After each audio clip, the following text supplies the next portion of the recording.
Carver High getting involved on a Thursday as we start talking about these title games, and we'll start it off with the Eagles and Commanders. Yes, our first game on Sunday will, of course, be the NFC one. By the way, quickly, 80-67 Spurs now, about midway through the third quarter. We get the 4-3 from Wembanyama, but we need, as you were saying to Gabe, we need Siakam to pick it up a little bit. He's only got 9. They're trailing, so hopefully we can get him cooking so that we can get to the window with that. All right, we start with the first game, Eagles and Washington at the Linc. And Saquon Barkley, what a first year he has had in the city of brotherly love as he gets a chance to go to his first Super Bowl if he can win on Sunday, facing a team for a third time. We hear about this a lot in the playoffs. Barkley says at the end of the day, who cares? You just got to play your best. Fortunately, I've been a part of it. Unfortunately, I was on the wrong side of it, playing the team 3 times. And what, they turn the heat off in there? I think in those games, what matters the most is it really comes down to who wants it more. All that, how everyone's playing, how confident you are.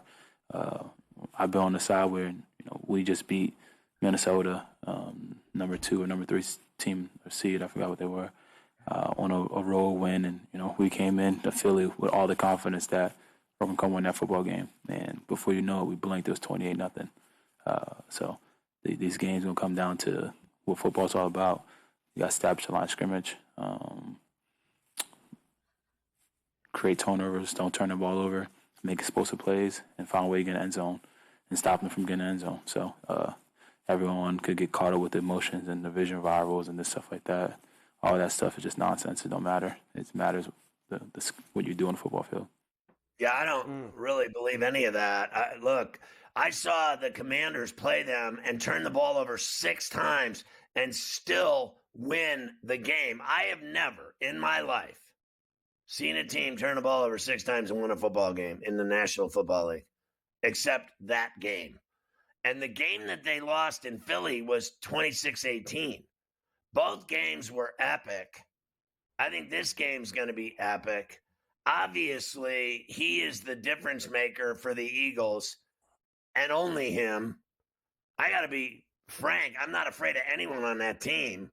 Like extremely dangerous players. I don't buy it. I just, I got one guy reading books on the sideline. I'm not, what has he done? He didn't do anything in the playoffs. Brown. And then Smith, what did he do? He did less than Brown. And then what did Goddard do? He did more than both of them, right?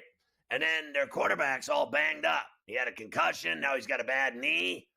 And I'll give you this. Barkley and that defense is the reason they're in this game. And Barkley and that defense will be the reason they win that game. But I don't see it. I really don't. I don't think they can stop this kid. This kid is on a different level. He's on a heater. He's on a tear. He's on a roll. He's on a bagel, a wheat, and a wafer, a croissant. My man is on a mission from God, like the Blues Brothers. This guy, Jaden Daniels, man, he's winning football games by himself. And I'll tell you another guy doing it is Josh Allen.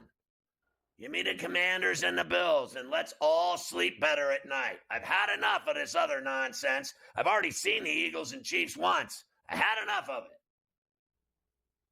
Can't have it.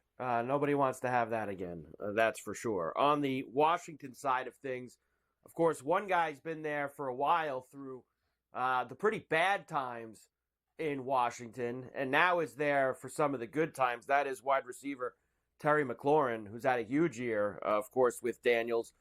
He says this is great to come this far for the first time, but job's not done. DQ talks a lot about leveling up, being better each week, and I feel like we've answered that call.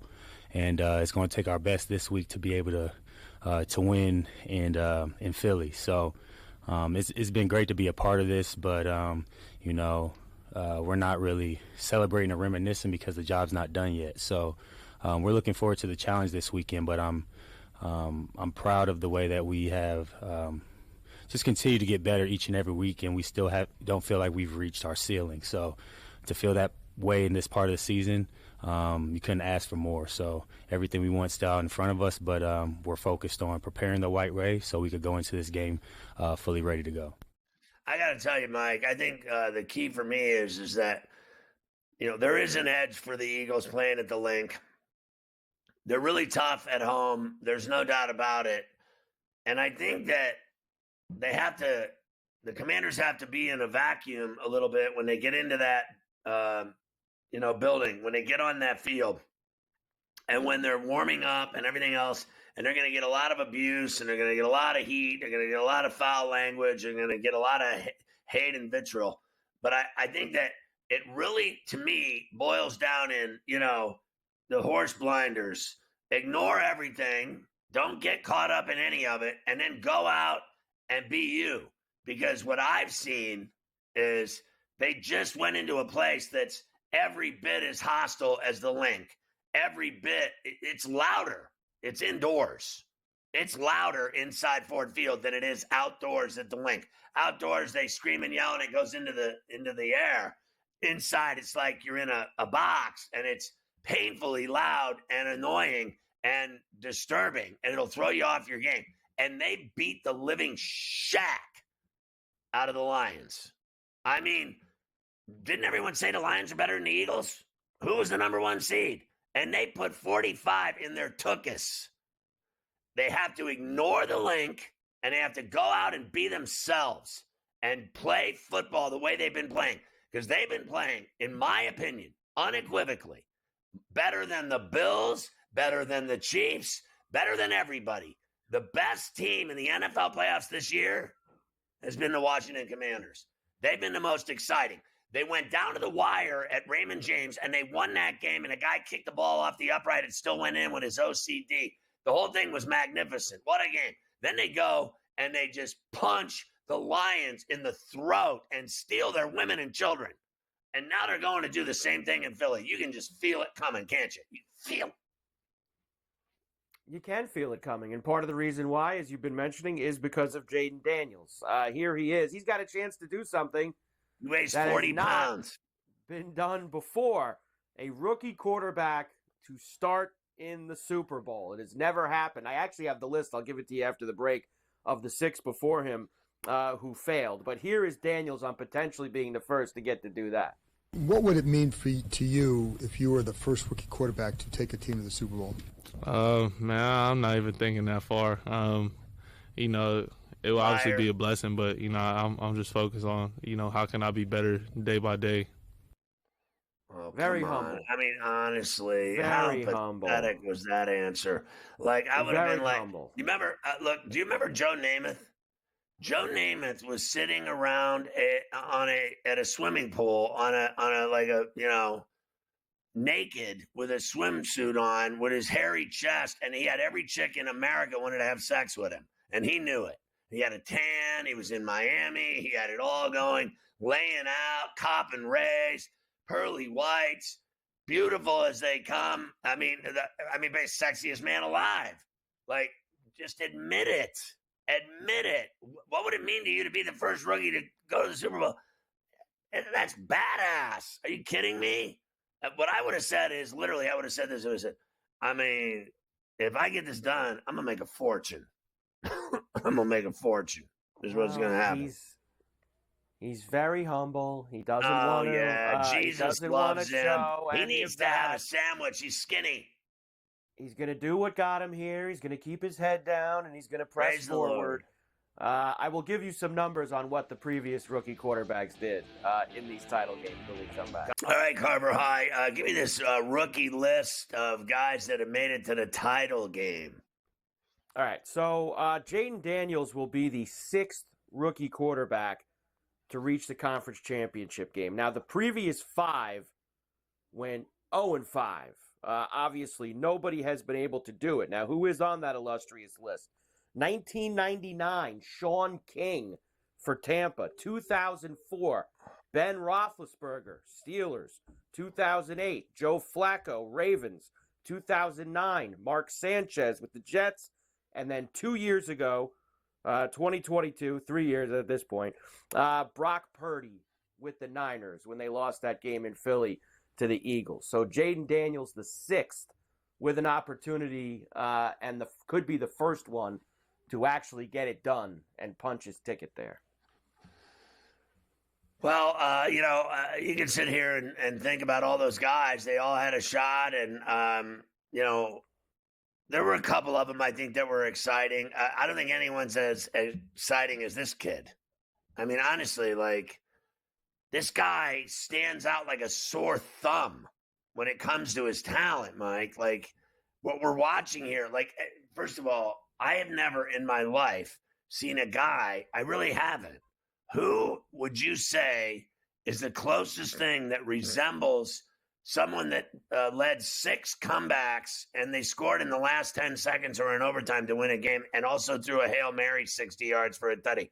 Name one guy in the NFL that you've ever seen do that. Like, who is such a, cardiac comeback quarterback that you can immediately mention his name right now that he's done that you've seen anyone do that 6 times? I've never seen anyone do it. So I think he's better than every single one of those guys you just mentioned, including my favorite, Ben Roethlisberger. I would say there's no doubt that at this point, you think about some of these guys, though, that got there. You want to say the word, and I know that some people don't like this term, game manager, just kind of, they weren't the real reason the team got there. You can say that about Sanchez. I think you can say that about Flacco that year. Flacco ended up winning a Super Bowl years later, and he was a total badass doing it.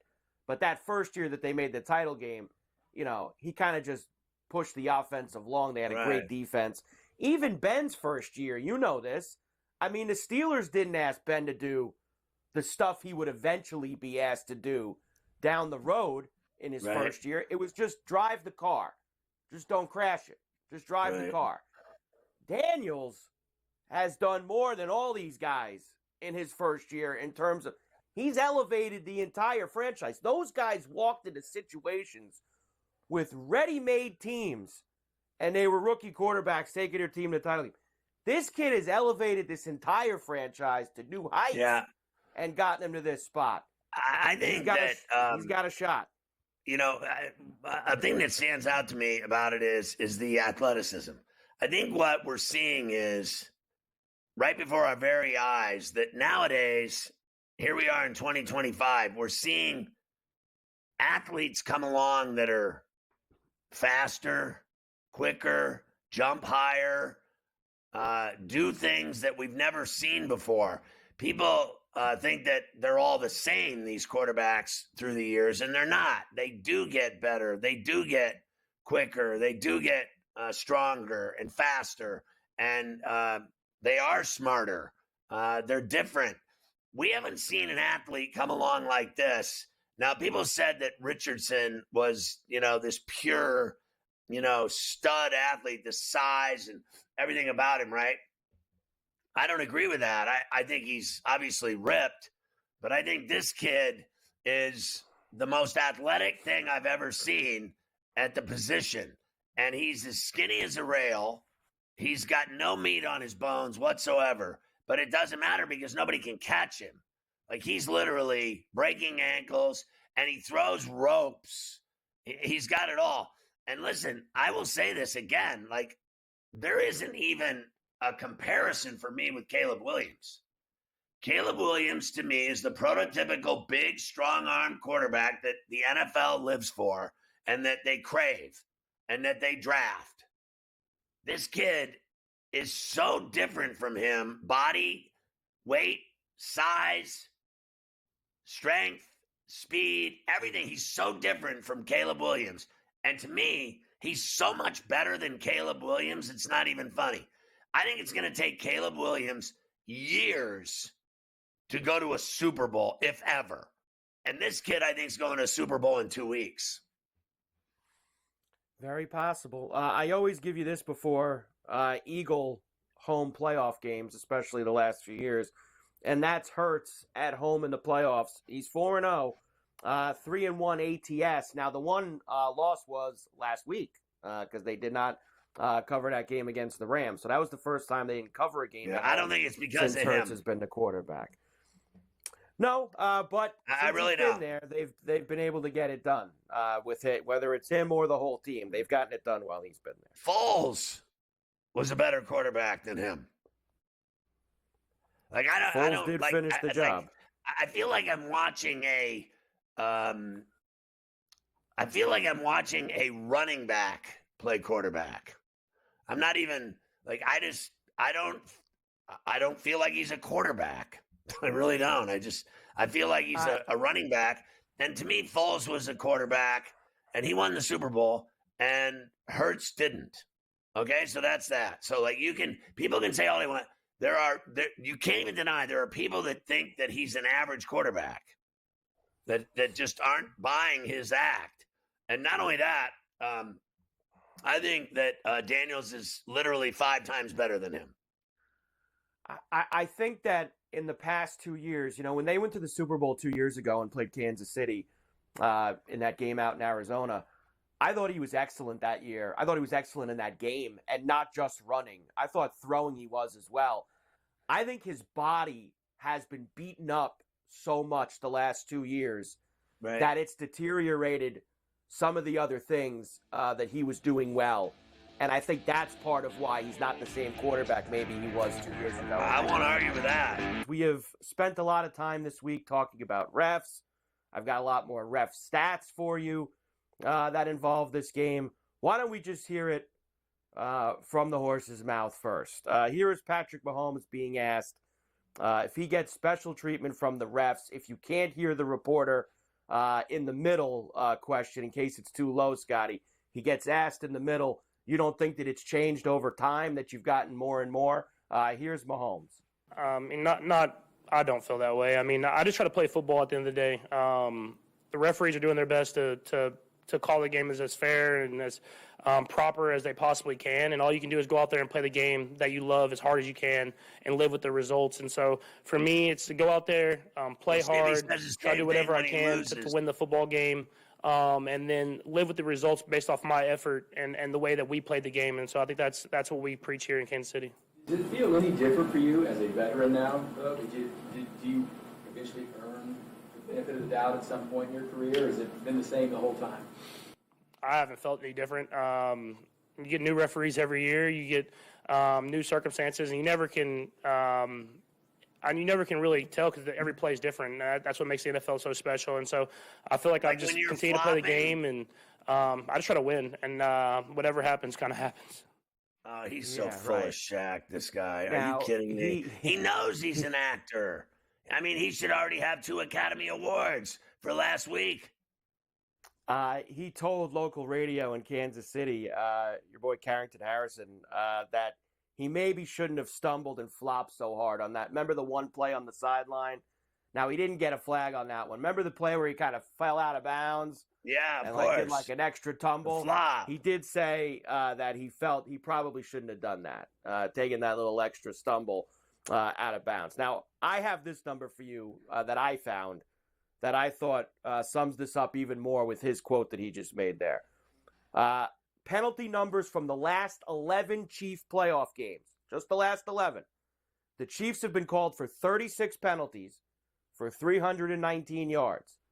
Their opponents in those 11 games, 66 penalties for 541 yards. I mean, 30 honestly. more penalties. Forget the Mahomes, Allen. Forget who gets the necessary roughness. The other team's been called for 30 more penalties in the last 11 Chief playoff games. That's how many of those playoff games are involved in their last 3 Super Bowls? All of them. Yeah, I mean that's it. I mean, you're talking 1 this year. You're talking 4 last year. They played 3 2 every year. That's it. They played 2 games: the divisional and the title. Last year they played game. 4. Last year they had to go the whole way because they played in the wild card round last year. They had to go in the road. They played 4 games last year. So it's 1 this year. That's 4, 3 the year before. 2. That's 3. I mean, it's you count the Super Bowls too. So I mean, it's 3 the year before that. It's the last. It's this run. Last 2 Super Bowls. So in this dynasty, they're getting all the calls. Yeah. Good to have you with us from New York on Coast to Coast on a Thursday, along with Carver High and Ferrall, as we continue to talk about the title games on Sunday. And we've been hitting both teams in the NFC. We're talking about the AFC now and the refs and you name it. Yeah, you sent me all these numbers on Clete Blakeman, who, of course, will call the Chiefs and the Bills in the AFC title game. Here we go. Let me give you some of them. Home teams are an NFL worst 5-11 straight up in 2024. 5-11 with Clete Blakeman. Since 2016, home teams' ATS are 46.5%. So less than 50% of the time, home teams cover with Blakeman as the ref. 53.5% of Blakeman's penalties were assessed to home teams this year. So usually there's a little bit of that bias, Scotty, that's involved with home cooking, etc., things like that. Blakeman is the absolute furthest thing from that talking point. He goes nowhere near the home teams. Now, in terms of these teams significantly, the Bills are 6-2 straight up and 4-4 against the spread with Blakeman in the Josh Allen era. The Chiefs are 5-6 straight up and 4-6-1 ATS with Blakeman since 2018. But one of those wins was an end-of-the-season game where Mahomes didn't even play. It was Chad Henne in at quarterback. So in reality, Patrick Mahomes, 4-6 straight up with Blakeman as the head official. I'll believe it when I see it. All of these stats and numbers and trends and what he's done against the Chiefs all sound wonderful and just absolutely exciting for me. I'm very excited about it. But what I want to see is that in the game on Sunday night, I want to see them actually do it. Call the game fair. Just call the game fair. If I see bad calls against the Bills early, first and second quarter, that'll be all you need to know. That if they start calling stuff against Buffalo early, that's all you need to know, that they fix games for the Chiefs. That's just all there is to it. Last week was disgusting. No one wants to just call it for what it was. It was disgusting. Those calls were reprehensible. They were awful, and they were anemic calls. And then, even when I watched the Bills game, the refs were terrible. I thought the holding call on Buffalo was so bad, it was laughable. Like, can we just get refs that call a good game for effing once in the NFL? I've been hearing how they're the best refs in the world just ad nauseum. And the reality of it is, every fan that I know, I go to games. I go to tons of games. Every fan I know thinks the NFL refs suck, that they're awful. I've never heard anyone say any of them are any good. Yesterday, you told me the guy doing the Super Bowl is a really good ref.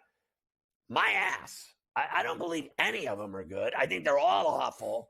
And what they should do is be lovers with baseball umps, because they're even worse. They're even worse. So don't get me started. I've already told you the best refs in sports are in the NHL. For the most part, I'd say 75% of the time, the NHL refs call a good game and they let them play and they call obvious, penalties. And, you see the refs make calls that the coaches scream and yell about here and there. But I think that's 25% of the time. In the NFL, I go to games and I literally watch 90% of the calls are ass mustard. They're just awful calls. They can't even get replays right. They can't do anything right. They can't even manage the clock. They're a disaster. And I'm done with anything else. I'm done with it. I'm not going to sit and listen to it.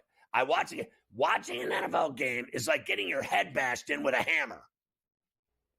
Well, I think part of the thing, you bring up the NHL officials, I think that this stuff gets highlighted the most, obviously, in the biggest moments, which is the playoffs. And the NHL refs, for the most part, they let the guys play in the playoffs. It's notorious. You never get calls in the third period, in overtime, things like that. They let the players decide the game on the ice. And I think that's why we don't know the names of as many NHL referees. I mean, we sit here during the NBA playoffs. I mean, we're looking at, oh, this guy's reffing the game tonight, or this guy. We know the NBA refs. Right. We know we know the names of these NFL refs in the playoffs. We know the umpires in baseball when they're in there.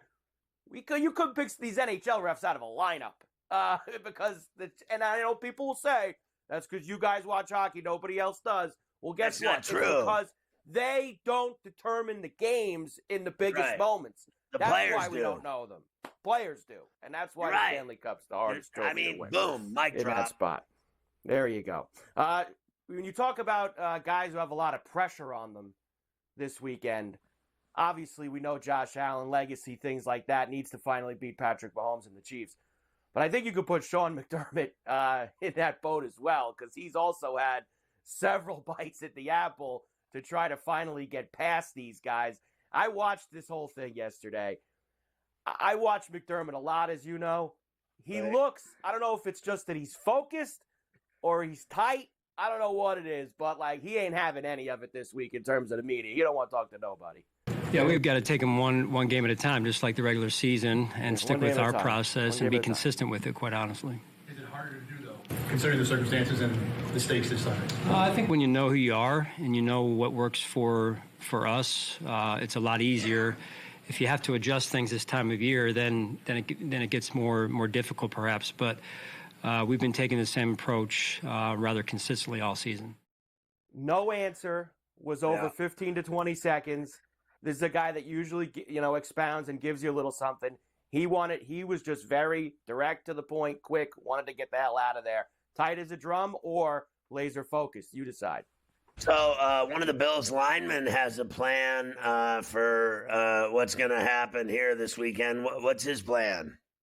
Well, it could be similar to mine. I'm not really sure. So there's obviously two scenarios for Spencer Brown, Bills right tackle. That could happen after this game on Sunday night, win or lose. Let's find out what his plans are in each scenario. What it would be like to win, and it's then either going to be super celebration party or me in a 24-pack by myself. So those are the two ends of the spectrum. Boy's going to crush a 24-pack by himself if they lose the game. That could be me as well. So if they lose the game, it could be a 24-pack in the corner. That's a fantastic, plan. I mean, he's got it all cornered. I mean, win and you're going to the Super Bowl, lose and you crank a case. I mean, just Spencer's already got. You know what, Spence? Don't have that in your thought. We don't want you crushing the 24-pack. We want the big celebration, okay? So don't worry. Save the crushing the 24-pack for me. Karlaftis already second all-time in Chiefs history, 7 sacks in 8 playoff games. You got to worry about him. I would be very worried about him if I'm the Buffalo Bills. They got to keep that guy off of Josh Allen. He'll be on his back, and that'll be a problem. Hard to do, but yes, Karlaftis is one of the best in the business. He's been excellent for Kansas City. All right, Allen versus Mahomes this year. The numbers really on Josh's side this year, right? I mean, just a few more yards, but 41 touchdowns for Josh, 28 for Mahomes. Only 8 giveaways for Josh, 11 for Mahomes. Josh really 13-3. I know he started the one game at the end of the year, but either way, very even. Yeah, I don't feel that way. I think that it's clear to me that Allen is better now. He's better. He does more. And I'll give you this. I don't think that Mahomes has to do as much with this team, and he's been rather dull offensively this year, I think, because Kansas City wins with defense. That's it. They're a defensive team, special teams. They don't make mistakes and turn the ball over, and they run the ball down your throat. And when they have to pass, they do, and they're, very effective at it because he's so good. He is a really great quarterback, without a doubt, but he hasn't had to do any of that flashy stuff this year because it's been so easy because of their prowess defensively. I mean, let's face facts. The Steelers in the 70s won with defense.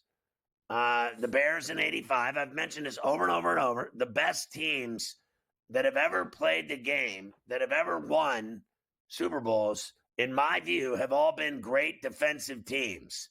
And I think this Kansas City dynasty is built on defense. I think, somebody had mentioned Spagnuolo being a Hall of Famer as an assistant coach. And I would agree that he should be in the Hall of Fame based on what he's done with defenses in Kansas City. He's the best defensive coordinator in the NFL, bar none. I think Schwartz, for my money, is number 2. And then you can, I think Aaron Glenn has done a great job in Detroit. But really, let's face facts. Spagnuolo is better than all of them. Let's not forget either when you talk about big picture with Spags, also was the DC for the Giants. That's right. In those 2 Super Bowl wins. So it's not just all the hardware with Kansas City and his defense.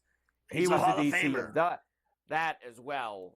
So that is absolutely I'm friends with him. He's a great guy. He's a really great guy. Now, obviously, I knew him when he was in New York, and I was friends with him. And I've never really had those relationships with him since he's gone to live in that communist state he lives in now. You talk about defense, that means we talk about unders. And the Chief home games in the Patrick Mahomes era, they shade to the under. 42, 27, and 1. 61% of Chief home games with Mahomes have gone under the number. I got to tell you, well, you haven't talked a lot about the total in this game. I think this week's the same. I don't think this is a high-scoring game. I think it's kind of like the Bill-Raven game last week. I think this game's 23-20, 2017. I think it's somewhere in that area. Well, I mean, listen, I don't know what to think about the score of the game. I just know that they're going to have a lot harder time scoring against this defense than anyone they've faced. And I think that, I don't think that Buffalo's defense is that great, to be honest with you. I think that their offense, their quarterback is great. I think that Josh Allen, he could literally, in my view, win the game by himself.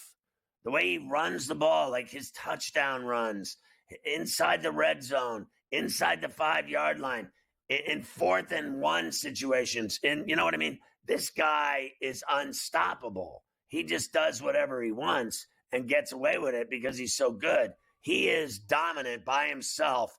He's going to try to win this game. I know he uses teammates. I know he throws to all these different guys, and I think Cook's a good running back and everything else. But I'm not overly blown away by their defense. I agree with you. Milano's good. I don't deny that. I think Epenesa's good. I think Hamlin's good. I think Rapp's good. But I've seen them, frankly, in my opinion, Mike, I've seen them with better defenses in the last 6 years. They're opportunistic is what they are. They're a very opportunistic defense. You can move the ball on them, but if you make a mistake against them, they've got guys out there who will turn the ball over. That's why they had the best turnover. It's part of why they had the best turnover margin this year. They're a very opportunistic D. And look, both these teams have been pretty clean with the football. Maybe it doesn't come into play, but that's where the Bills' D has been this year. And they've played well against this team. They held them down pretty good in November when they played. Last year in the playoffs, held them in the low 20s. So we shall see how it goes. Right. Let's look at these teams and see where they stand in the grand scheme of things in terms of Super Bowl wins. Yes, for these 4 teams that are left, only, Scotty, 8 Super Bowls between the 4 of them. 4 of them for Kansas City, 3 of them for Washington, 1 for the Eagles, and, of course, the Bagel down there for the Bealo. The only ones that have not had the glory yet of the 4 remaining teams. So there you go for that. Nobody wants to see Kansas City get to 5. Nobody would like to see that, especially this year. I think it's funny, to be honest with you. Let's get real here for a second. Philadelphia acts like they've won 10 Super Bowls. That's it. Yeah. They actually act like they've won 10 Super Bowls. They've won 1 Super Bowl, and they did it with that hack-ass Foles. who I also said was better than Hurts. But the reality is they've won one Super Bowl. Now, God bless them. You got a ring, you're in. I don't judge anybody that's won one. But, we've had these arguments on this air with others about Super Bowls. And, I had a real problem with Tom Brady getting number 7. I had a real problem with the Patriots getting number 6. I have a real problem with the 49ers keep trying to get number 6 and failing at 5. I want nothing more than them to never win another one. And I enjoyed every minute of their miserable season this year. I just wanted to say that for those wine and cheese cracker-eating femmes. And I'll tell you another thing. The Steelers have been to 8, and they have 6 Lombardis. You got 6 Lombardis. I got a picture of me at the Super Bowl last year in the NFL Experience with those giant helmets they had everywhere, and I just held up 6 fingers. When you got 6, like the Patriots and Steelers, you're badass. You're badass. When you got 1, God bless you. The Bills need to win a Super Bowl. This has gone on long enough. And Kansas City with 4. Now, the first one was in 69. And now they've got these 3. They get another one. You're looking at 5, and they're creeping on the Niners and Cowboys. They're getting closer to the Steelers and the Patriots. I can't have it. Can't have it indeed. I can't have it either. I want the team without one to finally get their first one. Let them join the party up there with everybody else. All right, the NFL announced the finalists for all their big awards today. We kind of know who's going to win some of these, but they give you 5 finalists anyway, I guess just to make people get all gassed up about it. Right. MVP, Allen, Barkley, Burrow, Goff, and Lamar Jackson. Offensive Player of the Year, Barkley, Burrow, Chase, Derrick Henry, and Lamar Jackson. Defensive Player of the Year, Patrick Surtain, Trey Hendrickson, Myles Garrett, TJ Watt, and Zach Bond. Offensive Rookie of the Year, Jaden Daniels. He's going to win, by the way. Brock Bowers, Malik Neighbors, Bo Nix, and Brian Thomas Jr. Coach of the Year, Dan Campbell, Kevin O'Connell, Sean Payton, Dan Quinn, and Andy Reid.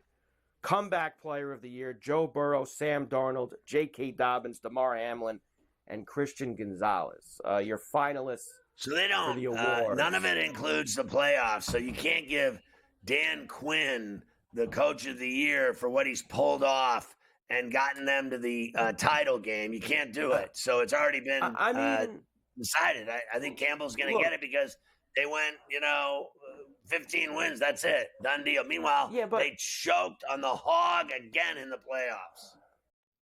Well, right. And look, I think that people think this is either going to be Campbell or Kevin O'Connell. I think that most people think it's going to be Kevin O'Connell. A lot of people, their win total preseason was 6.5. They didn't win 15 games. Why is it Kevin O'Connell?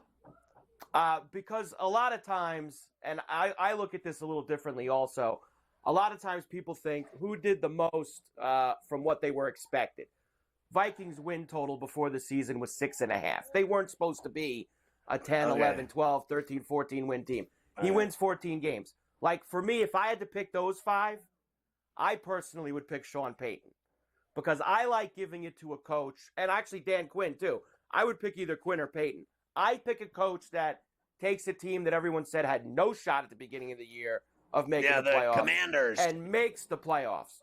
Yes, Commanders, Denver. I don't think either of those teams people thought would be there. And that's why I think Quinn does maybe have some stand to make it.